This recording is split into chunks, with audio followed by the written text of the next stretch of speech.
Hello les amis, petite vidéo pour vous partager tout simplement mon excitation avant d'aller voir ce qui s'annonce être un chef-d'œuvre, Batman. Nous sommes mardi 1er mars et je vais le voir en avant-première. Et les gars, honnêtement, j'ai pas trop de doutes, je pense qu'il va répondre à mes attentes. Et j'ai vraiment hâte d'y être, c'est peu de le dire. Depuis la première diffusion de la bande-annonce, j'y pense les gars, avec un Robert Pattinson qui s'annonce être au plus haut de sa forme. Avec des vilains qu'on attendait depuis longtemps, le retour du pingouin dans un film Batman incroyable. Avec un Colin Farrell méconnaissable. Il a l'air tellement charismatique ce personnage du pingouin. Cobblepot ou je sais plus comment il s'appelle. Et le Sphinx bien sûr, alors moi je l'appelle l'homme mystère parce que j'ai grandi avec les Batman, beaucoup critiqués maintenant des années 90 de Schumacher. Mais moi j'étais clairement la cible à l'époque parce que j'étais tout petit, donc vraiment j'ai grandi avec ces films là.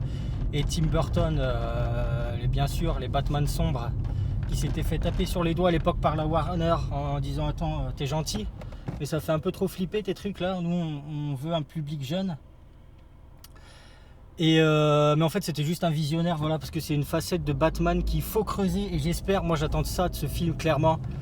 C'est clairement ce que j'attends du film, c'est qu'on ait enfin creusé bien comme il faut cette facette de cet anti-héros, parce que Batman n'est pas un super héros, on n'est pas dans un Marvel, il s'est pas fait mordre par une chauve-souris radioactive.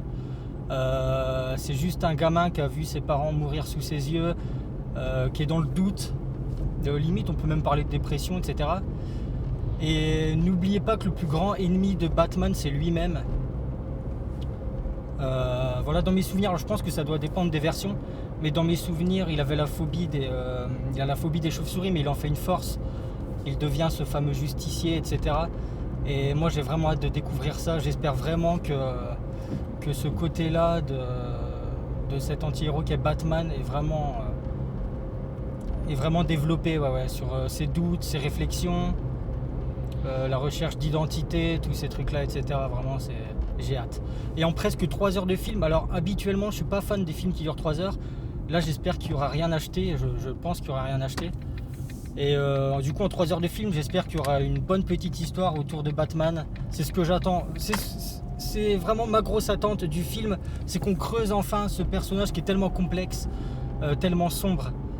Et voilà, puis en plus les vilains, moi ils me parlent, moi les Enigma là, ces énigmes, ces questions, je pense qu'il y a de quoi s'éclater, puis le retour de Catwoman, etc. Franchement ça va être pas mal. Donc je voulais juste partager, c'est une petite vidéo pour partager mon excitation. Voilà, je suis sur la route là et puis voilà, donc pas de spoiler, etc. forcément parce que je l'ai pas encore vu.